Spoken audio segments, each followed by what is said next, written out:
Students, हम अपने videos में वापस आते हैं इनऑर्गेनिक केमिस्ट्री के अंदर, जिसके अंदर हम सरफेस केमिस्ट्री को पढ़ेंगे। सरफेस केमिस्ट्री को स्टार्ट करने से पहले हमें देखना होगा कि सरफेस केमिस्ट्री होती क्या है। Surface chemistry, what is the meaning of surface chemistry? यानी the branch of chemistry in which we read about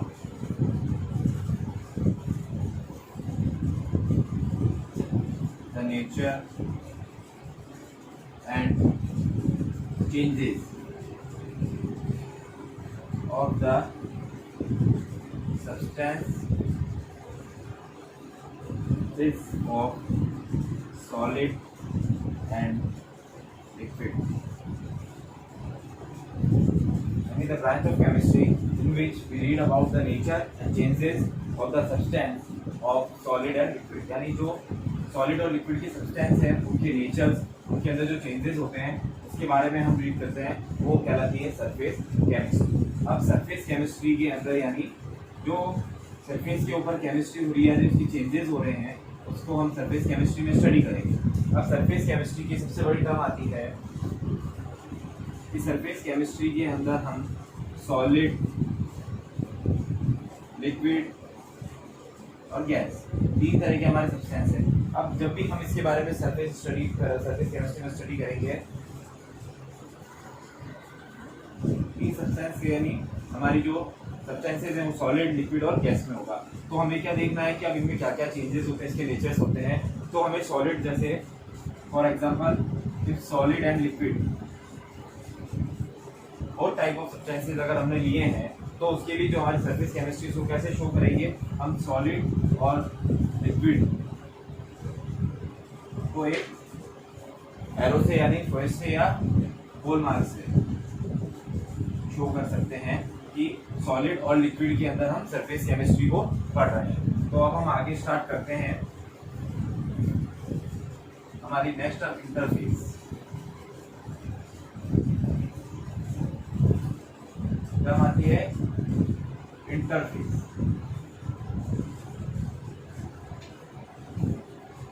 outside area of solid, liquid, any surface is called interface. यानी ये कोई सरफेस है, solid surface,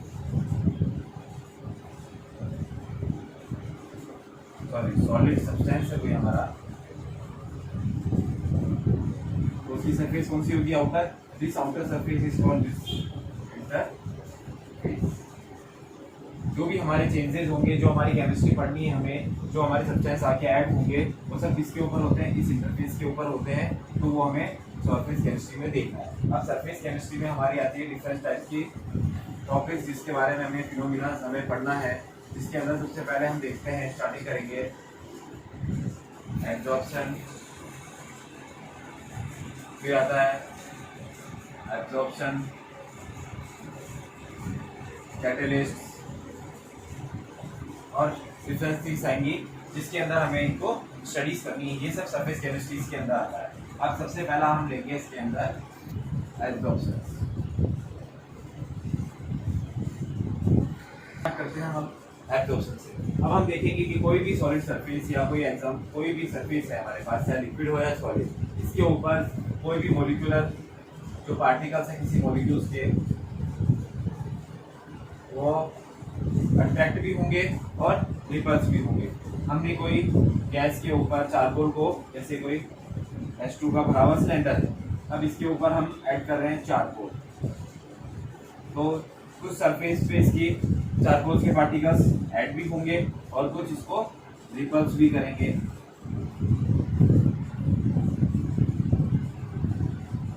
यानी ये compulsory नहीं है कि जो भी हमारे सारे पार्टिकल्स हैं वो इसके ऊपर एडिंग हो या सारे रिपल्स भी हो. कुछ अट्रैक्शन भी होगा, कुछ रिपल्शन भी होगा. तो इस तरह के जो फिनोमिनास हैं वो हमें किसके अंदर पढ़ना है?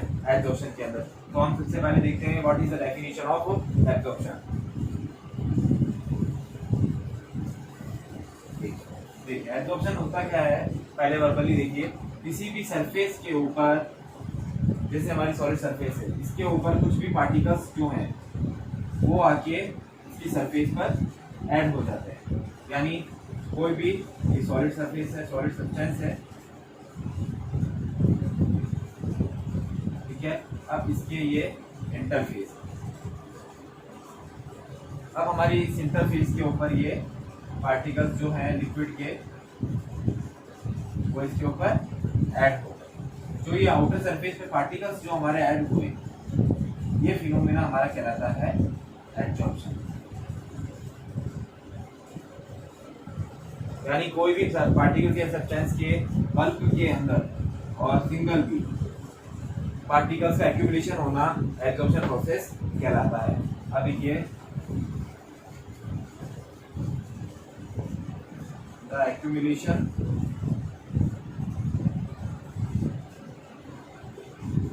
of the particles of the molecular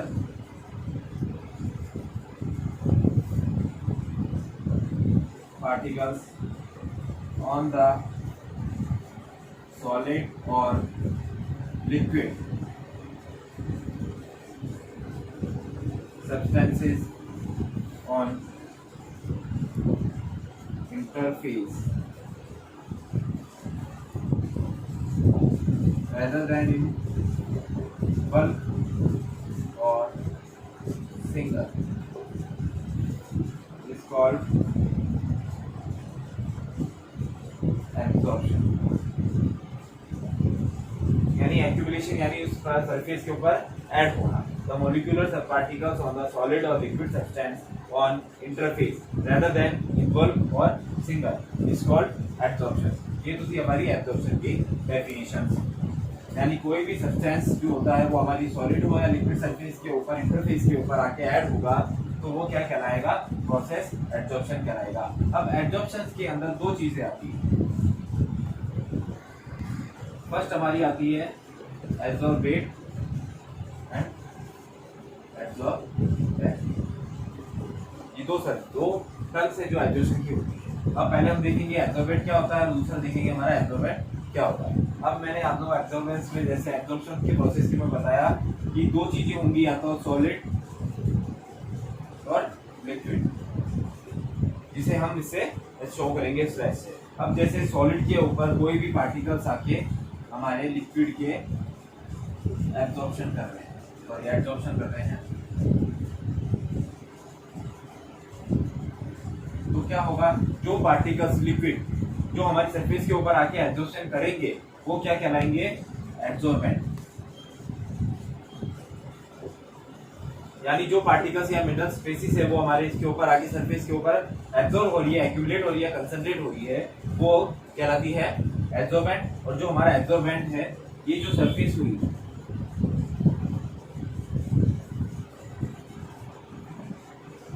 surface और इंटरफेस, जहाँ पे हमारा एब्जॉर्प्शन प्रोसेस कंप्लीट हो रहा है, वो हमारी कहलाती है एब्जॉर्बेंट। जो रिमेनिंग यानी जो पार्टिकल्स हमारे ऊपर मॉलिक्यूलर पार्टिकल्स आके स्पीसीज एब्जॉर्ब हो रही है, वो तो हो गया एब्जॉर्बेंट। और जिसके ऊपर इस एब्जॉर्ब हो रही है, एब्जॉर्प्शन का प्रोसेस हो रहा है, वो प्रोसेस कहलाता है हमारा absorbent.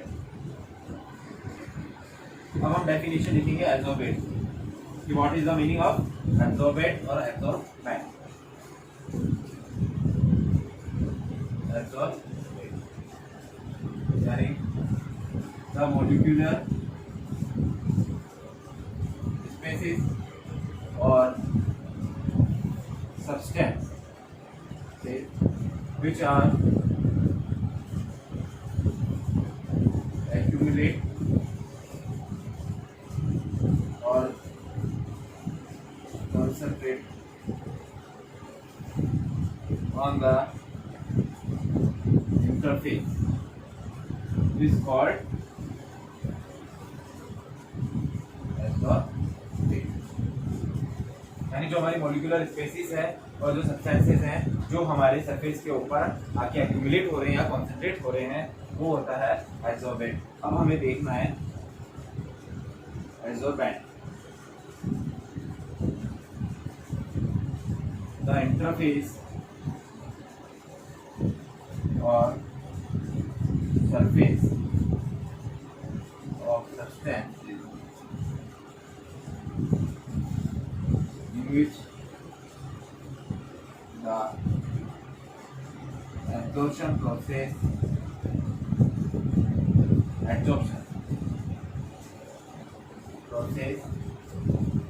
is done called adsorption, यानी जिसके सरफेस के ऊपर इंटरफेस के ऊपर ये प्रोसेस कंप्लीट हो रहा है एब्जॉर्प्शन का, वो कहलाती है हमारी एब्जॉर्बेंट।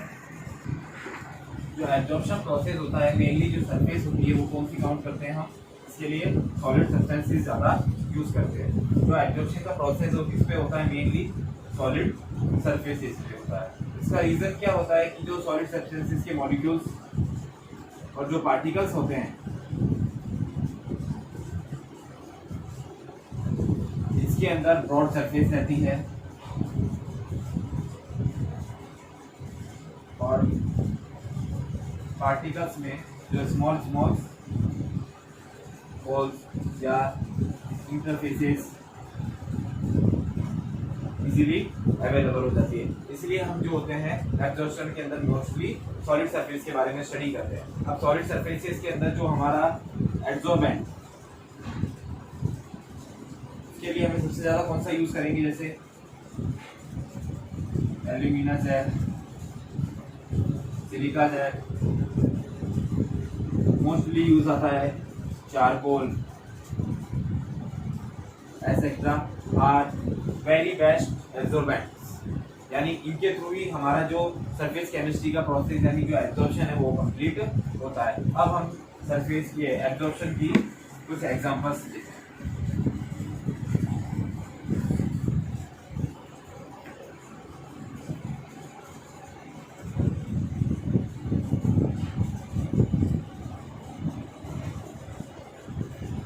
एब्जॉर्प्शन, अब एब्जॉर्प्शन के अंदर मैंने जैसे आपको बता दिया कौन सी लेनी है, दो सरफेसेस होगी, सॉलिड लिक्विड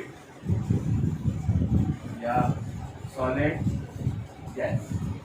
ठीक है, सॉलिड लिक्विड्स के अंदर अगर हमने एग्जांपल्स लेंगे तो क्या होता है, कोई भी वाटर मॉलिक्यूल्स अगर जैसे वाटर वेपर, ये तो हो गया लिक्विड का, इसको हम क्या काउंट करेंगे, एब्जॉर्बेंट। और सॉलिड के अंदर हमने ले लिया वाटर के साथ सिलिका जेल, ये हो गया हमारा एब्जॉर्बेंट। यानी अब इससे हमें क्या पता चल जाएगा कि जो वाटर वेपर्स है उसका एब्जॉर्प्शन प्रोसेस किसके ऊपर हो रहा है, सिलिका जेल के ऊपर होता है। अगर वाटर वेपर्स को हम ड्राई एयर के अंदर या सरफेस के अंदर डालेंगे सिलिका जेल की प्रेजेंस में, तो वो क्या होता है, completely water vapour are completely absorbed by silica gel. So the air becomes dry. यानी हवा के अंदर अगर हमने सिलिका जेल को एब्जॉर्ब किया तो क्या होगा, जो वाटर वेपर से सिलिका जेल के द्वारा एब्जॉर्बेंट हो जाएगी और एब्जॉर्ब होते ही ये क्या हो जाएगा, जो हमारी एयर है वो हमें कैसी फील होगी कि ड्राई होगी। जो वाटर मॉलिक्यूल्स एयर के अंदर प्रेजेंस रहते हैं वो बिल्कुल ड्राई हो जाएंगे। तो ये रीजन था इसका एब्जॉर्बेंट का, यानी जो वाटर वेपर्स थी वो किसके ऊपर आके एब्जॉर्ब हो जाएगी, सिलिका जेल के सरफेस के ऊपर। जैसे ये अगर हमारी सिलिका जेल है, इसको हमने एयर के अंदर रखा, तो जो एयर के अंदर वाटर वेपर्स प्रेजेंट होंगी वो वाटर वेपर्स क्या होंगी, इसकी सरफेस के ऊपर आके एब्जॉर्ब हो जाएंगी। तो एब्जॉर्ब होने की वजह से जो हमारी एयर है वो कैसी फील होगी हमारे को, एयर ड्राई सरफेस एब्जॉर्प्शन का। अब हम लेते हैं सॉलिड गैस का। सॉलिड गैस में आपको पता है अब क्या होगा, जो हमारा गैस पार्टिकल्स हैं वो क्या हो जाएंगे, एब्जॉर्बेट, और जो सॉलिड पार्टिकल्स हैं हमारे वो क्या हो जाएंगे, एब्जॉर्बेंट। ठीक है, तो अब हम क्या लेते हैं, ये कोई भी हमारा गैस का कंटेनर, इसमें क्या है, H2 oxygen ammonia gas filled. अब इसके ऊपर हम डालेंगे चारकोल, वैसा चारकोल ऐड। अब ये वैसा चारकोल इसके अंदर ऐड करेंगे तो क्या होगा, इस गैस के अंदर जो प्रेशर है becomes decreases.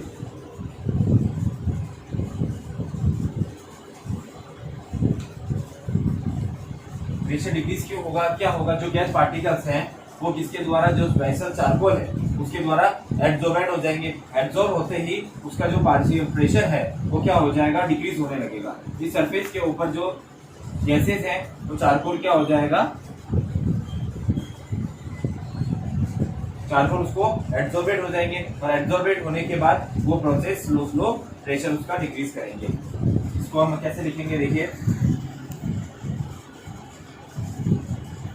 And charcoal cells are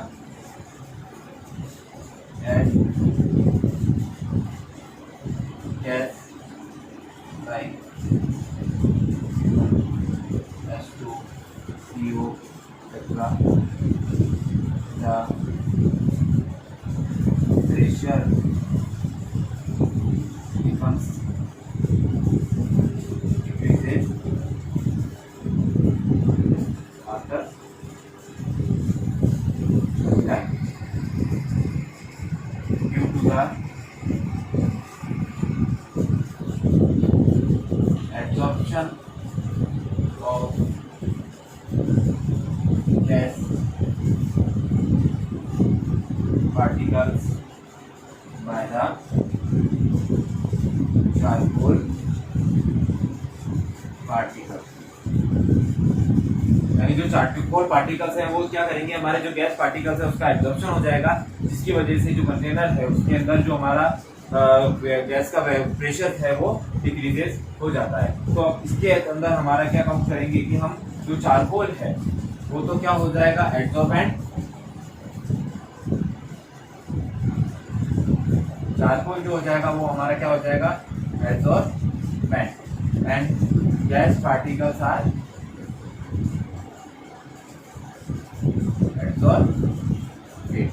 क्यों, क्योंकि जो गैस पार्टिकल्स है वो किसकी सरफेस पे है, चारकोल के अंदर जाके एब्जॉर्ब हो रहे हैं, तो आउटर सरफेस पे एब्जॉर्ब हो रहे हैं, इसलिए एब्जॉर्बेंट है और ये हमारा चारकोल एब्जॉर्बेंट। अब हम दूसरा एक और एग्जांपल देखते हैं, सॉलिड लिक्विड।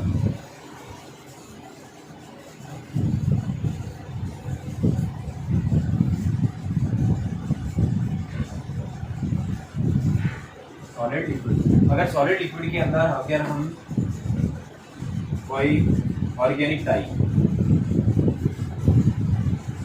लाइक मैथिलीन ब्लू, हमने इस और मैथिलीन ब्लू डाई को लिया, अगर मैथिलीन ब्लू डाई के अंदर हम चारकोल को ऐड करते हैं तो क्या होगा, व्हेन फिल्टरिंग, अच्छी तरह से उसको शेक कर लेंगे, उसके बाद फिल्टर करेंगे तो जो होगा हमें कलरलेस लिक्विड। यानी क्या हुआ, जो मैथिलीन ब्लू है उसमें हमने चारकोल को ऐड किया और अच्छे से शेक किया, फिर उसको हम फिल्ट्रेट करेंगे तो हमें क्या होगा, कलरलेस लिक्विड गेट होगा। क्यों होगा कलरलेस लिक्विड, जो चारकोल था उसने क्या किया, जो मैथिलीन ब्लू के सब्सटेंस पार्टिकल्स थे उनको अपनी सरफेस के ऊपर एब्जॉर्ब कर लिया। एब्जॉर्ब करने से क्या होगा, एब्जॉर्ब करने से वो कलरलेस लिक्विड में कन्वर्ट हो गए। ये होता है एब्जॉर्प्शन का एग्जांपल्स। अब हमने ये 3 तरह के एग्जांपल्स देखे। अब इस एग्जांपल से क्या क्लियर हो रहा है, जो भी सॉलिड सरफेस होती है it is clear by the above examples that the solid surface is absorb the particles of substance. यानी तो क्लियर हो गया किसके हुआ, बाय एडजॉर्प्शन। यानी एब्जॉर्प्शन प्रोसेस के थ्रू क्लियर हो रहा है कि जो सॉलिड सरफेस है वो क्या करेगी, पार्टिकल्स को एब्जॉर्ब करेगी, यानी जो सब्सटेंसेस हैं। अब इसको हम डिसॉर्प्शन करना चाहें, नहीं करना, यानी एब्जॉर्ब पार्टिकल्स को हम वापस से रिमूव करना चाहें तो वो प्रोसेस क्या कहलाएगा हमारा, डीएब्जॉर्प्शन, डिसॉर्प्शन। यानी अब हम नेक्स्ट हम देखते हैं हमारी